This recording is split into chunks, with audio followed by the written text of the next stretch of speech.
Nagsarin ng mga mamamayan ng Quirino Avenue para makita ang Santo Papa bago ito umalis ng bansa kanina.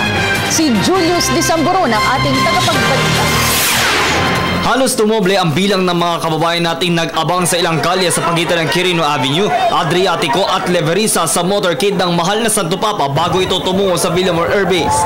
Simula nang dumating ito sa bansa noong ika-15 ng Enero hanggang sa makaalis ito ay naging mainit ang naging pagtanggap ng mga Pilipino. Ipinapakitang mahal natin si Pope Francis. Ilang beses ding nakalapit ang aming team sa convoy ng Papa. Lahat ng ito'y halos isang hakbang na lang ay maaabot mo na siya. Sa paglapit ng kanyang Pope Mobile, ito ang siya naging sitwasyon. Iba yung tema, talagang nakakapangilabot yung sigawan ng mga Pilipino na masaya nga pong nagpapasalamat sa pagdalaw po ng Santo Papa sa ating bansa. At ito na po, Santo Papa! Nagpapasalamat ang mga kababayan natin kay Pope Francis para sa 5 araw na pagdalaw nito sa Pilipinas. Dahil bitin para sa ilan, umaasa silang babalik ito at susuklian naman nating mga Pilipino ng mainit na pagtanggap. Kilabot!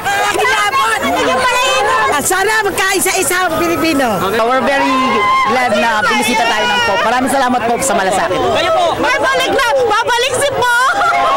I love you, Santo Papa! Yan, kayo po! Sana mapagbuglod-buglod niya ang buong bansa! Ilan sa kanila hindi alintana ang tindi ng sikat ng araw. Bit-bit ang mga Pope souvenirs, gayon din ang mga sanggol nilang anak sa pag-asang sila'y mababasbasan. Maraming salamat, Santo Papa! I love you, Papa! I love you! I love you! Ano po, Papa? I love you! Ano po masasabi ko? Salamat! Maraming salamat po, bitin. Gusto niyo po bang bumalik po, Santo Papa?